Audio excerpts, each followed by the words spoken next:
Chapter 29. Witches on Trial. Tulip and Popinjay were waiting in the garden. Everything had been arranged to welcome the fairy godmother and the three good fairies.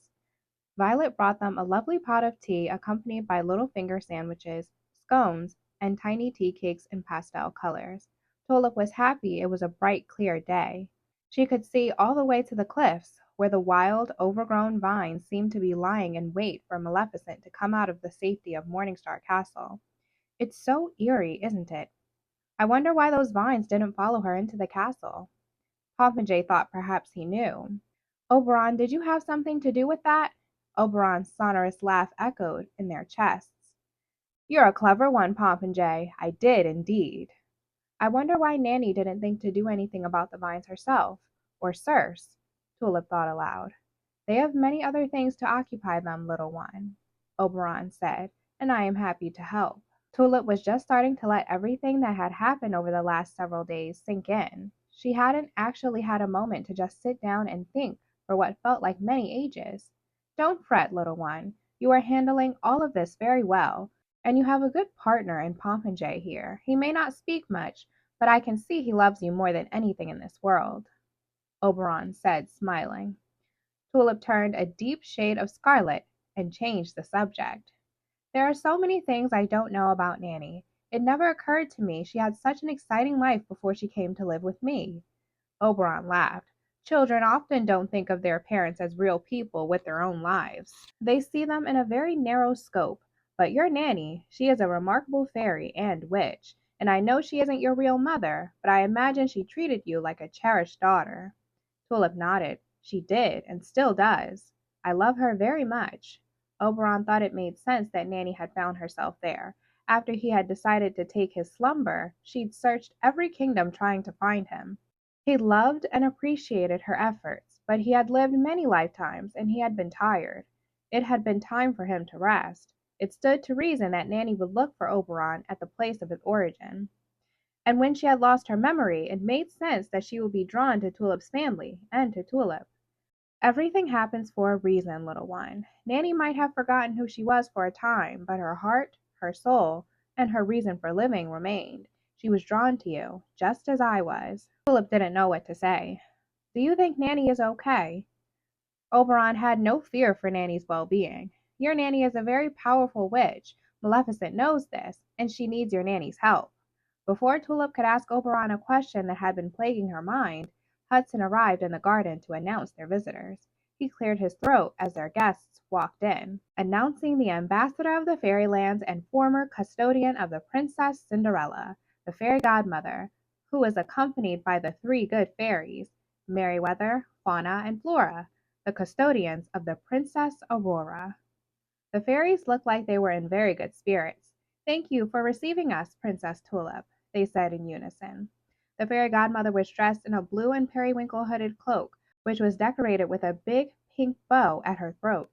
Her hair was completely white, not silver like Nanny's. Though Tulip didn't think Nanny resembled the fairy godmother, she could see the two were related. They had the same powdery soft skin and grandmotherly quality about them.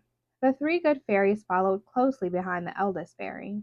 Merryweather was in a long blue gown, Fauna was in green, and Flora was in a red and gold gown. All three of them were wearing witches' hats with sashes that kept them securely on their heads. Tulip found that amusing. Welcome to my court. I'm sorry my mother and father are not here to greet you. Merryweather looked stricken, and Tulip realized her mistake. Oh, I'm sorry, I wasn't thinking. I didn't mean. Fauna flew over to Tulip.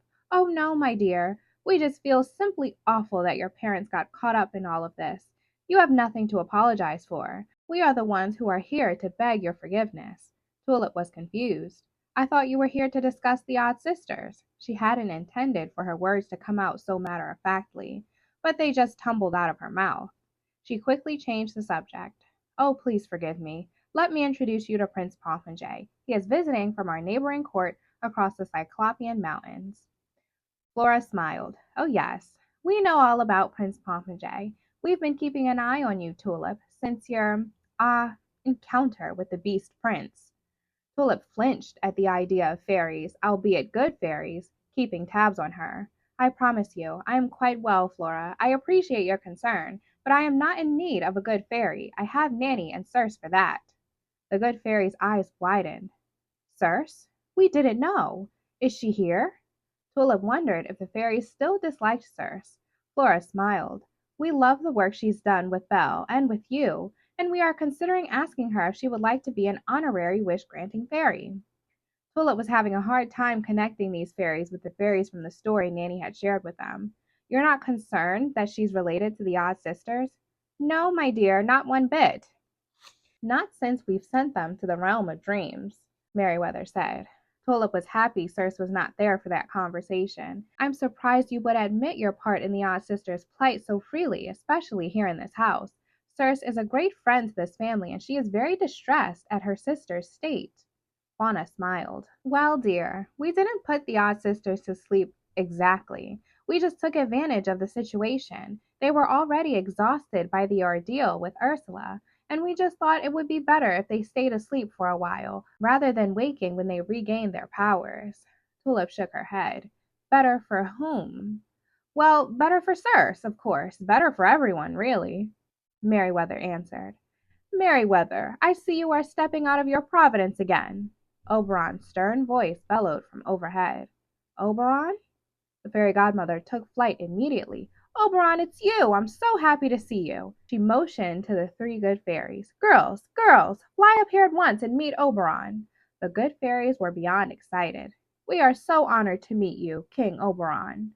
The giant tree lord smiled at them.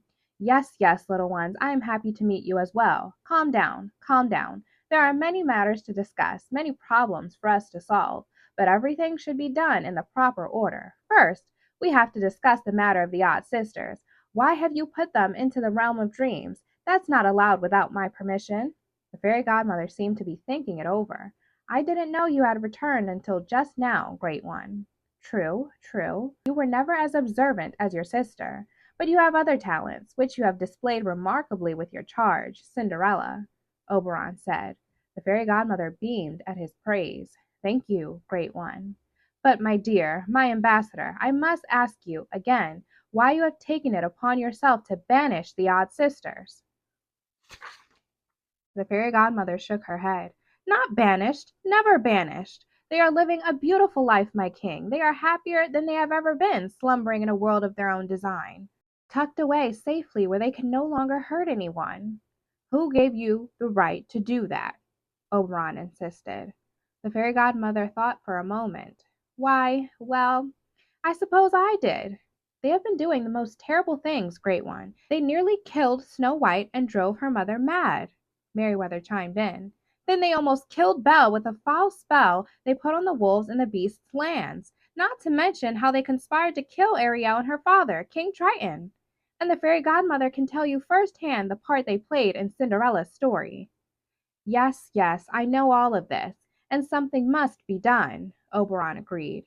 "But my concern is with you, my dearest fairy godmother. Why do you feel it's your job to protect all of these girls, to interfere even with Tulip here? You've been watching her, even though she has been with your sister all this time." "I didn't know Tulip was her charge. I stopped feeling my sister in the world after she helped me repair the fairylands. I had no idea it was because she had lost her memory. But once my sister started to remember who she was, I started to feel her in the world once again." The fairy godmother stopped for a moment, considering what she was going to say next. "Excuse me, my lord, but when did it become a crime to protect young princesses from harm?" Oberon thought there was logic in her question. Technically, she was correct. It was a wish-granting fairy's right to look after those in need. And then it became clear to him what bothered him most. "It's not, my dear, it's not. But let me ask you one thing. Why didn't you find it in your heart to help Maleficent when she was just a tiny little thing, left alone in the Crow Tree?" The fairy godmother's face dropped. "You've been speaking to my sister." Oberon laughed, his loud, thunderous laugh, though this time it didn't seem he was happy, but instead disappointed. "No, my dear, I saw everything while I slept. I saw all. You left an abandoned child alone to fend for herself. You did everything you could to keep her from flourishing." The fairy godmother's face was stricken with grief. "It's true. Everything you've said is true, and I feel just horrible about it." The three good fairies joined in. It was like they were singing a cacophonous song of apology.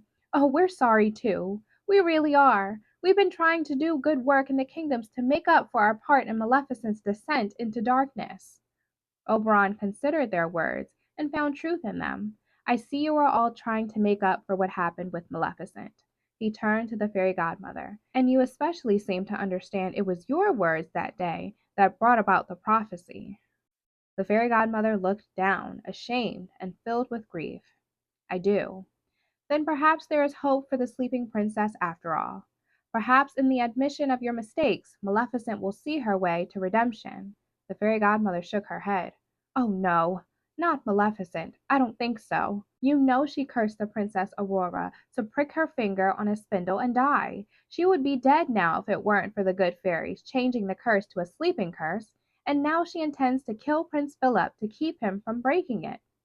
Oberon laughed.